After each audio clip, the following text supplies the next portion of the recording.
journal de Télésignal.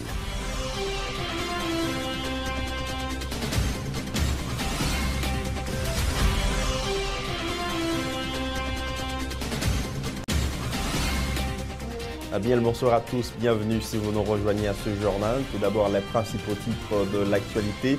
7000 Haïtiens ont été rapatriés par les autorités dominicaines seulement pour hier lundi, recense le ministère de l'Intérieur. Le gouvernement promet pour bientôt des chiffres pour les 5 premières journées de déportation. Haïti n'est plus vraiment sous la menace de la 9e onde tropicale de cette saison cyclonique. L'onde tropicale a perdu de son intensité et se dirige vers le nord-ouest du pays, informe le Centre national de météorologie d'Haïti. Dossier élection, Maryse Narcisse exclut la possibilité d'être écartée de la course à la présidence pour nationalité américaine. Je n'ai jamais adopté de nationalité étrangère depuis ma naissance, précise la candidate de famille Lavalas. Pour une fonction publique au service de la population, thème retenu par Haïti pour célébrer la journée mondiale de la fonction publique ce mardi, journée que l'OMRH souhaite institutionnaliser dans la culture administrative haïtienne. À l'étranger, aux États-Unis, leaders religieux et politiques de Caroline du Sud continuent d'appeler au retrait du drapeau confédéré flottant devant leur parlement brandi par Dylann Roof, auteur présumé de la fusillade de Charleston qui a fait 9 morts. Au Pakistan, en seulement 3 jours, les vagues de chaleur ont fait 450 morts. En plus des problèmes d'électricité, la température a atteint 45 degrés, soit 7 de plus qu'habituellement. Voilà pour les titres, mesdames, messieurs. À tout de suite.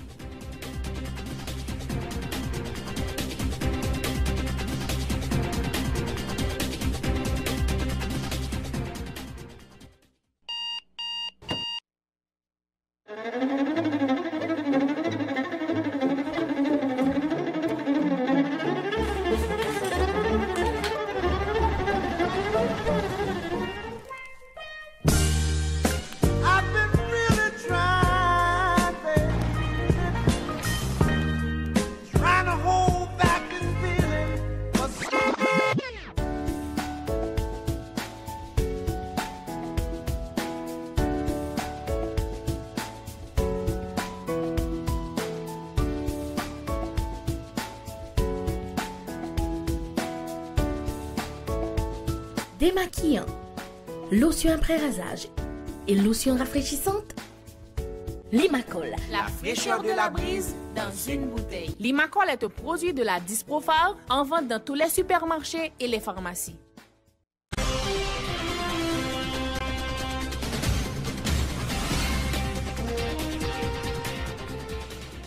Merci de votre fidélité à ce journal. Un peu de météo pour commencer le développement du journal. Haïti n'est plus vraiment sous la menace de la 9e onde tropicale de cette saison cyclonique. L'onde tropicale a perdu de son intensité en se dirigeant vers le nord-est du pays, informe le Centre national de météorologie d'Haïti. Elle ne risque donc plus de provoquer des vents forts et des averses sur plusieurs régions du pays, a expliqué la prévisionniste Nicole Selom à Johnny Santilus et Maxo Joseph. Le pays d'Haïti pour journée jeudi qui était concerné par une onde tropicale depuis hier. Pour le moment, ça, il est sorti presque en bas menace là. Raison, c'est parce que onde tropicale il a gardé une trajectoire au nord-ouest. Donc, pas de trop possibilités pour onde ça affecter nous totalement pour jeudi. Si nous bien garder l'image là, nous sommes capables de suivre ensemble avec moi. Nous avons paquet ça, le paquet avec des différentes palettes de couleurs, vert, jaune, rouge. Donc plus c'est jaune, plus c'est rouge, c'est plus des situations convectives importantes. Donc ça veut dire la pluie avec l'orage. Regardez bien la trajectoire système qui montait vers le nord. Or Haïti, nous jusque là. Donc du coup, nous épargnons totalement de gros effets onde ça qu'a fait sur le pays d'Haïti. Pour le moment, c'est seulement la région nord qui est capable de concerner par quelques activités la pluie avec quelques coups de vent pour après-midi. Sinon, le reste département paysan la été sous effet cycle d'huile. Ça nous relève réchauffement journée qui est capable de déboucher sur quelques activités la pluie avec l'orage. Autre point de l'actualité, depuis le début du processus de rapatriement de sans-papiers haïtiens de la République dominicaine, soit le 18 juin dernier, le gouvernement haïtien ne dispose toujours pas de chiffres concernant le nombre de personnes en situation migratoire irrégulière sur le sol dominicain qui sont rentrées en Haïti. Le porte-parole du gouvernement a annoncé hier la publication d'une liste de noms de personnes rapatriées par les points frontaliers officiels pour ce mardi. Les précisions de Rothschild François Junior au micro de Johnny Saint-Ilus et Jasmin Denis. Il faut dire qu'au niveau du gouvernement, nous établissons un centre au niveau de l'école nationale de fonds parisiens que nous avons visité avec journalistes pour nous montrer que vraiment l'école est destinée à accueillir les déportés de la République dominicaine.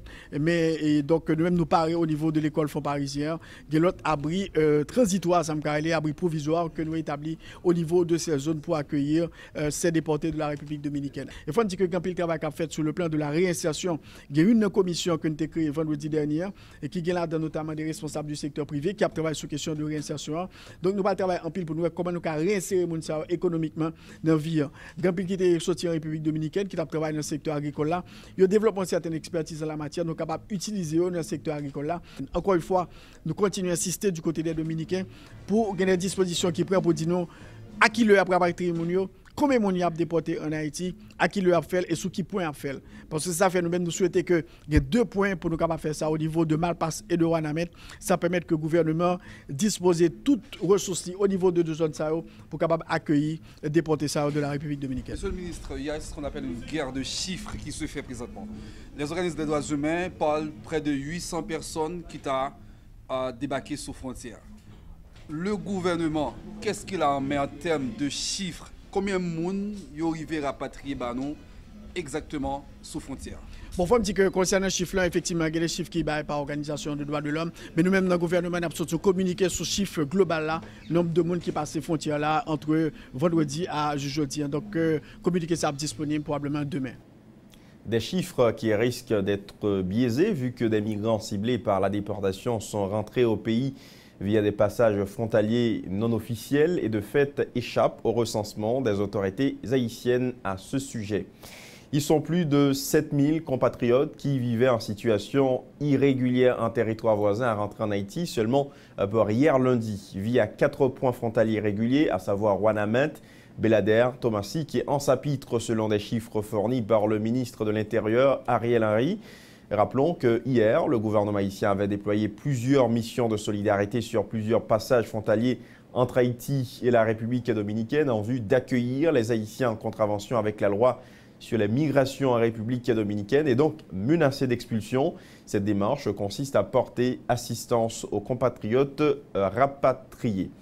Et puis le point frontalier d'un chapitre dans le département du Sud-Est a accueilli hier, lundi, 840 migrants haïtiens résidant en République dominicaine et menacés de déportation, pris de panique. Ces compatriotes majoritairement originaires du Sud-Est ont choisi de rentrer volontiers dans leur pays d'origine. Le délégué départemental du Sud-Est informe que toutes les dispositions ont été mises en branle pour bien recevoir le flux de personnes rapatriées, nous dit René Voltaire, notre correspondant à Jacmel.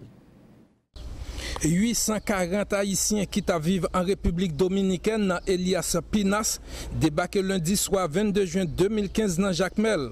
Compatriotes ça yo fait connaître ces saisons affaires qui finit et compte tenu rapatriement cap soufflé très fort l'autre bord frontière, yo te prend décision pour retourner la caillou.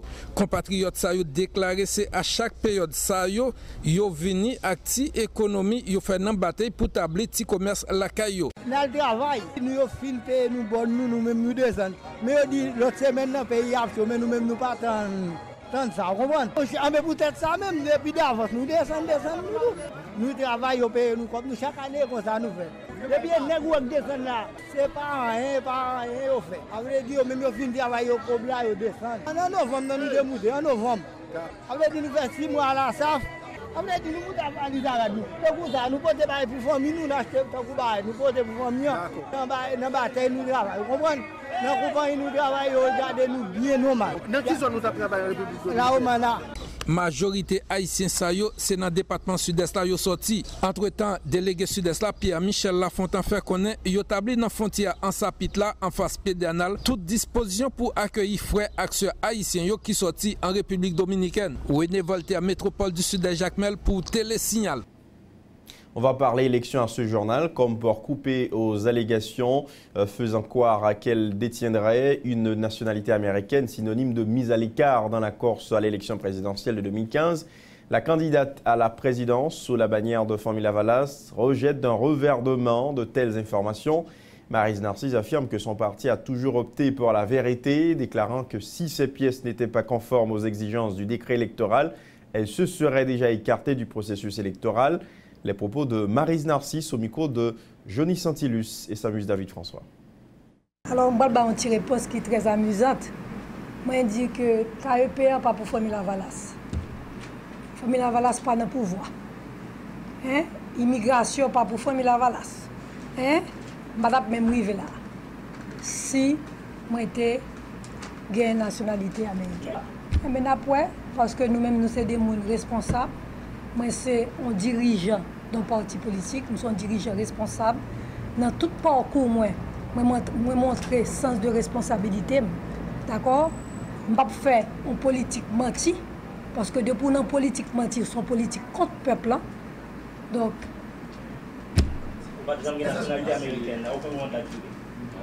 je suppose que je déjà répondu déjà, je ne vais pas répondre encore à la même question qu'on posée sous différentes formes. Je dis que Famila Valas pas jamais dans politique menti avec le peuple. Politique c'est politique vérité. Donc on continue à faire même politique là, en politique vérité qui pour le peuple haïtien. Ça me devait dire. Ouais pas ouais, Famila Valas a repris le pouvoir. Rendez-vous 7 février 2016. Le forum Louverturien de Tabar a mis sur pied un programme baptisé Candidat à causer avec diaspora pour aider le joindre place li. Il s'agit d'une démarche consistant à permettre aux différents candidats au scrutin de 2015 en Haïti de s'enquérir des difficultés auxquelles fait face la diaspora haïtienne, explique le directeur exécutif du forum Louverturien de Tabar, Valérie Dutreuil-Jacques, informe que le programme débutera le 8 juillet prochain. Écoutons-le au micro de Samus David François. Le programme ça a commencé à partir d'un voyage d'échange réciproque, culturel et patriotique le 8 juillet 2015. Côté délégation ça, la recevoir à Miami, Florida par Haiti Tourism Development Incorporation, première église baptiste de Riviera Beach, en collaboration avec mairie de Miami Beach. Disposition qui prend déjà, c'est que nous sommes en contact permanent avec candidats agréés, nous acheminons documents de projet à plusieurs institutions du secteur public et privé pour appréciation et demande de collaboration. Institutions que nous acheminons dossier déjà, nous avons le ministère des Affaires étrangères, OFNAC, Aéroport, ministère des Haïtiens vivant à l'étranger, OAVCT, American Airlines, JetBlue, ambassade américaine, Sama Lunetterie SA, IDEA, Sanco. À l'heure actuelle, nous seulement recevons de façon positive l'entreprise Sanco SA, qui sont entreprises qui offrent services sanitaires, recyclage et de valorisation de déchets, qui est dirigée par M. Clifford Baron, et nous décidons de remercier publiquement parce que nous comprenons le sens des marchands pendant que nous avons espéré l'autre institution a fait pareil. Autre point, mesdames, messieurs, pour une fonction publique au service de la population, c'est autour de ce thème que la Journée mondiale de la fonction publique a été célébrée ce mardi en Haïti à l'initiative de l'Office de management des ressources humaines de concert avec les ministères et organismes de l'administration publique. Par cette activité, l'OMRH entendait sensibiliser les administrations sur la nécessité d'accorder une meilleure attention aux ressources humaines et de prendre toutes les dispositions pour institutionnaliser cette journée dans la culture administrative haïtienne. Les propos du secrétaire général de l'OMRH, Uder Antoine, ont été recueillis par Michi Alexis et Fézé Mathieu.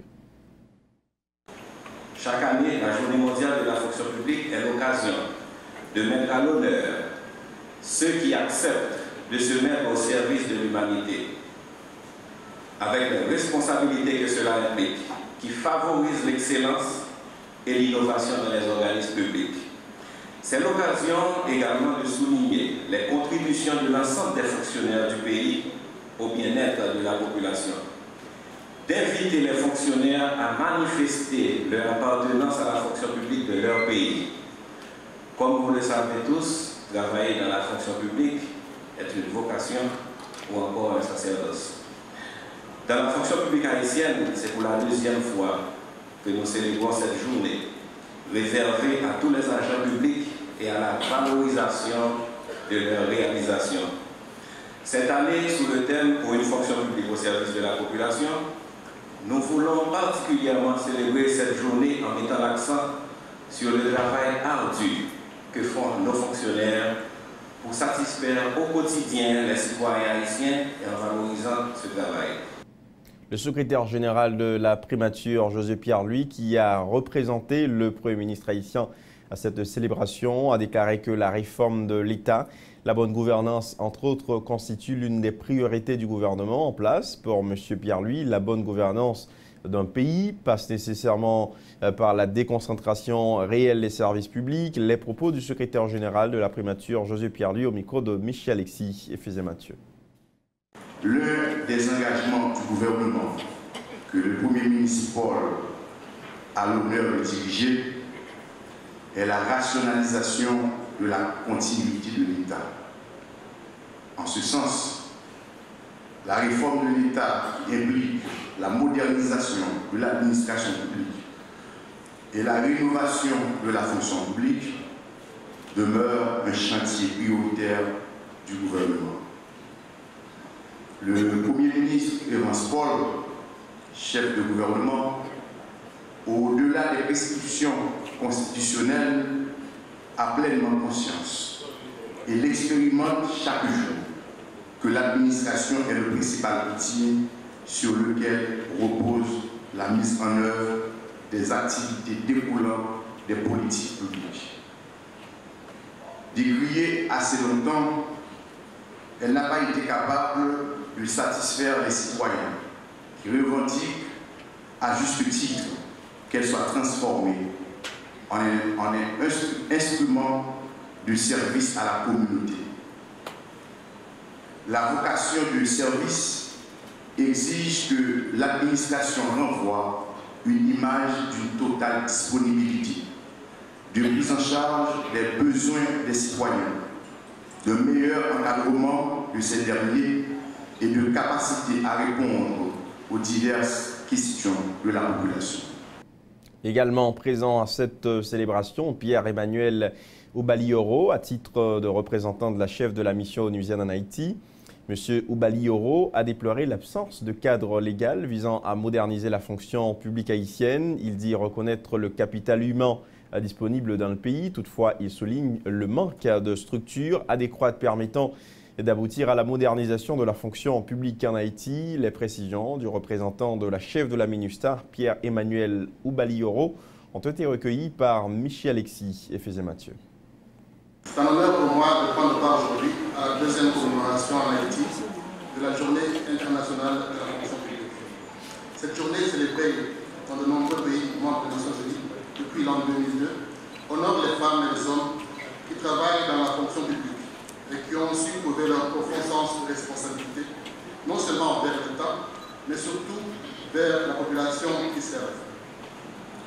C'est pour cette raison que je salue la décision du gouvernement de la République d'Haïti de contribuer à commémorer cette journée internationale de la fonction publique. Je salue en particulier le choix du thème « Une fonction publique au service de la population ». Cela fait appel non seulement à la responsabilité citoyenne des fonctionnaires, mais aussi au gouvernement haïtien de tout mettre en œuvre afin de créer un meilleur cadre de fonctionnement de l'administration publique centrale et régionale. La fonction publique haïtienne est le produit d'une longue histoire. Force est de constater qu'elle est autant demeurée inefficace et distante des citoyens à cause de l'absence d'un cadre légal moderne, l'absence de mécanismes efficaces de coordination et de contrôle de l'action administrative, la concentration des services publics dans la zone métropolitaine, du manque de formation adéquate, de plans de carrière et d'incitatifs pour les fonctionnaires. Aussi, les professionnels de de la fonction publique ont souvent travaillé dans des conditions très difficiles, caractérisées par un manque de moyens en ressources humaines, d'infrastructures et d'équipements, avec des arriérés de salaire. Dans l'actualité également, la Banque interaméricaine de développement a inauguré hier lundi son nouveau local, 6 à Bordon. La cérémonie inaugurale s'est déroulée en présence notamment du président de la BID, Luis Alberto Moreno, des officiels du gouvernement haïtien, dont le ministre haïtien de l'économie et des finances, Wilson Lalo, de la chef de la MINUSTA, Sandra Honoré. Le bâtiment effondré lors du séisme du 12 janvier 2010 a été reconstruit sur une superficie de 1600 mètres carrés. Les travaux démarrés en septembre 2013 ont coûté 6,9 millions de dollars américains. Intervenant en la circonstance, le président de la BID, Luis Alberto Moreno, dit attendre la nouvelle administration appelée à diriger le pays avant de définir le cachet réservé par son institution pour financer des projets en Haïti. Luis Alberto Moreno au micro de Johnny Santilus et Jasmin Denis. Et ce jour est le moment de dire que nous sommes prêts pour le nouveau Haïti. Nous sommes prêts pour travailler avec tous les Haïtiens. Et nous avons une responsabilité qui est mutuelle pour développer l'Haïti du futur. Et cette conversation, c'est une conversation que nous devons faire avec le nouveau gouvernement l'année prochaine. Et je pense que c'est une question complexe. Et à ce moment-là, nous avons un commitment, un engagement pour l'année 2020. Et cet engagement est une donation à l'Haïti de 200 millions de dollars par année. C'est ce projet de l'éducation. Pour moi, c'est la question la plus importante. Parce que pour construire le nouveau Haïti, c'est le plus important de penser avec les jeunes. Et c'est l'opportunité pour lui de bonne éducation. Et cette question est la plus importante. Entre aujourd'hui et mars de 2016, nous construisons 102 écoles à l'Haïti. Le ministre de l'économie et des finances a pour sa part salué la contribution de la BID à Haïti, notamment dans les secteurs vitaux comme l'énergie et l'éducation. Toutefois, de nombreux progrès restent à faire, a souligné Wilson Lalo. Le ministre de l'économie dit miser sur l'aide de la Banque interaméricaine de développement visant à permettre à Haïti de sortir du statut de pays le plus pauvre des Amériques. Wilson Lalo, micro de Johnny Santilus et Jasmin Denis. Ces infrastructures sont le témoignage que le pays se relève. Elles constituent également une preuve de l'engagement de la communauté internationale dans le long terme. Cette construction va sans nul doute améliorer dans la durée la performance de la BID dans le pays. Comme j'ai eu à le rappeler lors de l'Assemblée annuelle à Busan, en Corée du Sud, la République d'Haïti, en effet, entend concentrer ses efforts pour promouvoir une croissance élevée, soutenue et génératrice d'emplois durables afin de fléchir la pauvreté. L'enjeu actuel pour le pays et ses partenaires du développement est de développer notre capacité d'écoute des acteurs sociaux qui, sur le terrain de la réalité, innovent au quotidien pour créer la vie. Dans le secteur agricole, dans le secteur touristique, dans l'artisanat, des projets d'envergure commencent à voir le jour. Il s'agira de les encadrer et de leur donner le support nécessaire plutôt que d'avoir à choisir les vainqueurs. La force d'une chaîne se mesure à celle de son maillon le plus faible. Le succès de la BID dans la région sera déterminé par sa capacité à aider ce pays, un de ses principaux fondateurs, à se défaire de son statut de pays le plus faible, le plus pauvre de l'hémisphère. Autre sujet, l'historien Michel Soucar a présenté à la presse mardi son dernier ouvrage intitulé Haïti, 20 ans d'histoire immédiate 1994-2014. Ce livre présente un bilan des faits marquants de l'histoire des 2 dernières décennies du pays. En analysant sa situation socio-économique et politique l'ayant conduit vers la faillite, paru chez les éditions C3, cet ouvrage, selon ce qu'a expliqué son auteur, vise notamment à préserver la mémoire, les explications de l'historien écrivain Michel Soukar au micro de Ludmilla Marc et Max Joseph. Pourquoi la date de 1994? Parce que c'est en 1994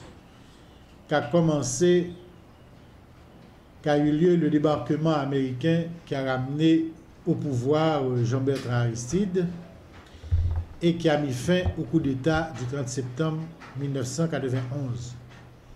Et à partir de ce moment-là, ces 20 dernières années vont, à mon avis, accentuer la faillite qui caractérise l'histoire contemporaine de notre pays, cette faillite qui a commencé depuis l'année 1986 avec le pouvoir des militaires et qui a suivi la décadence qui avait commencé avec le régime Duvalier.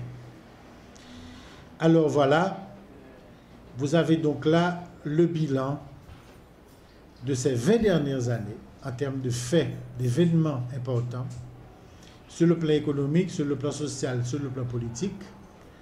Vous avez là une analyse année par année de ce bilan et vous avez des perspectives.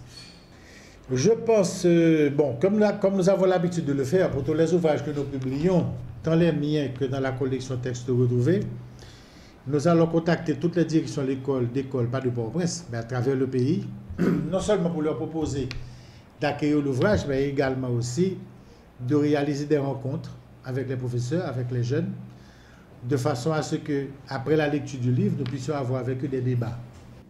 Éducation, les étudiants finissant de l'école normale supérieure persistent à réclamer des responsables du ministère de l'Éducation nationale leur nomination au sein du système éducatif. Ces étudiants qui menacent de poursuivre leur mouvement de protestation en faveur de leur nomination rappellent qu'une éducation de qualité passe par des enseignants qualifiés. Écoutons quelques-uns d'entre eux au micro de Ludmilla Marc et Rwandi Henry. Je dis nous obligés à prendre la rue pour nous demander nomination. Eh bien, dans ce sens, nous croyons que l'autorité de l'État a pour fournir société à explication sur le dossier. Parce qu'en fait, le gouvernement qui travaille pour l'éducation, côté que l'éducation, c'est priorité liée, c'est un problème qui est tout à fait normal pour nous nommer, pour nous pas obliger à prendre la rue pour demander nomination. Et nous-mêmes, nous avons demandé qui est éducation de qualité et pour qui est-ce. Est-ce que l'éducation de qualité est capable de faire sans normalien? Nous déterminer on ne peut plus. Et dans ce sens, nous, malgré nous sommes menacés, prendre la rue, même hier, lundi, qui était début examen 9e, le ministère n'a pas dit rien. C'est pour nous que le ministère en lui-même n'est pas préoccupé. Et je dis, nous renouveler la détermination nous, pour nous continuer à mener la bataille là, pour nous continuer avec série de mobilisation nous. D'abord, on a commencé jeudi par une marche et pendant tout le reste jour qui venu, on a continué à mobiliser par sit-in, marche, manifestation pour que le ministère normalement réponde avec obligation qui c'est remettre la nomination que le gagné pour le bail depuis le mois d'avril. Le processus d'élaboration du plan communal de développement de la commune de Tabar a été lancé ce mardi. Des responsables de la mairie, des spécialistes en développement ainsi que des membres de la population ont discuté autour de plusieurs thématiques comme économie, environnement, services de base, infrastructures et urbanisme. L'objectif, faire ressortir les enjeux et les aspirations de la population concernant l'avenir de la commune, les précisions de l'architecte de Elisabeth Croicou et Franklin Taylor, directeur général de la mairie, au micro de Johnny Saint-Ilus et s'amuse David François. Bon, plan pas qu'on fait, son plan communal de développement, il pas qu'on fait, ça c'est une étape. Vous avez une première étape qui est le diagnostic technique. Agent technique local, ça est ATL avec CRCO, qui centre de ressources communautaires, équipe ça que le ministère de l'Intérieur a mis en mairie, il a déjà fait un premier travail. Il a fait ça un état des lieux, diagnostic technique. Là. Maintenant, nous-mêmes, nous faisons ça le diagnostic participatif. C'est eux qui ont aimé que la commune n'en vigne. Parce qu'en fait, toute administration mettait.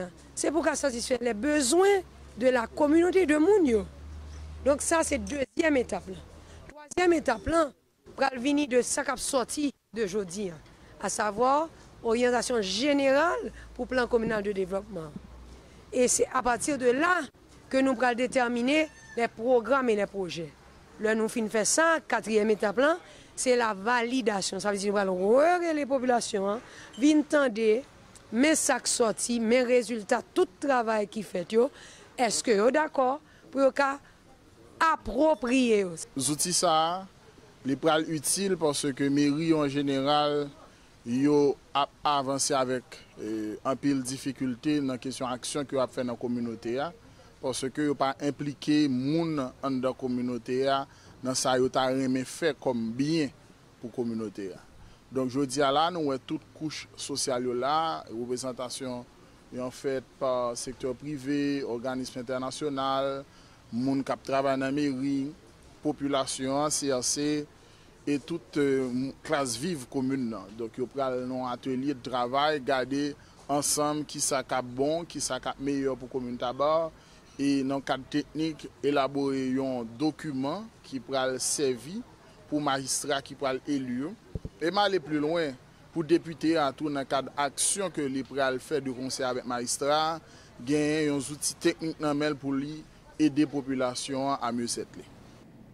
L'actualité hors de nos frontières aux États-Unis, leaders religieux et politiques de Caroline du Sud continuent d'appeler au retrait du drapeau confédéré qui flotte devant leur parlement, qui a été brandi par Dylann Roof, l'auteur présumé de la fusillade de mercredi dernier dans l'église Emmanuel de Charleston, faisant 9 morts. Le tueur, rappelons-le, avait avoué vouloir déclencher une guerre interraciale. Les obsèques des victimes seront chantées vendredi prochain, en présence bien sûr du président américain et de son épouse. Reportage Euronews. Les leaders religieux et politiques de Caroline du Sud multiplient les appels au retrait du drapeau confédéré qui flotte devant leur parlement. Un drapeau devenu le symbole de l'auteur présumé de la fusillade de mercredi dernier. Dylann Roof brandit ce drapeau dans un manifeste publié sur Internet. Réaction de la gouverneure de l'État. C'est un moment où l'on peut dire que ce drapeau, bien qu'il représente une partie de notre passé, ne représente pas le futur de notre État. Le meurtrier, aujourd'hui emprisonné à Charleston, espère que ces actes déclencheront une guerre interraciale. Nous avons l'occasion de prouver qu'il a tort et que c'est même le contraire qui se passe, affirme Nikki Haley. Barack Obama, son épouse et le vice-président américain insisteront vendredi aux funérailles du pasteur tué mercredi avec 8 autres Noirs dans une église de Charleston. Au Pakistan, en seulement 3 jours, les vagues de chaleur ont fait 450 morts. La température a atteint 45 degrés, soit 7 de plus qu'habituellement. Une situation intenable à laquelle s'ajoutent des problèmes d'électricité. Une pompe funèbre débordée n'a plus les capacités de recevoir de corps. Les effets de la canicule s'aggravent davantage avec le ramadan, période durant laquelle les musulmans pakistanais s'abstiennent de boire et manger. Détail dans ce reportage de Euronews. Une morgue débordée qui ne peut plus accueillir de corps à Karachi. La canicule a tué plus de 450 personnes en 3 jours dans le sud du Pakistan. Une vague de chaleur exceptionnelle, 45 degrés depuis plusieurs jours, meurtrière pour les plus pauvres. À cela, il faut ajouter les pannes d'électricité qui ont des conséquences catastrophiques, y compris sur le système d'adduction d'eau.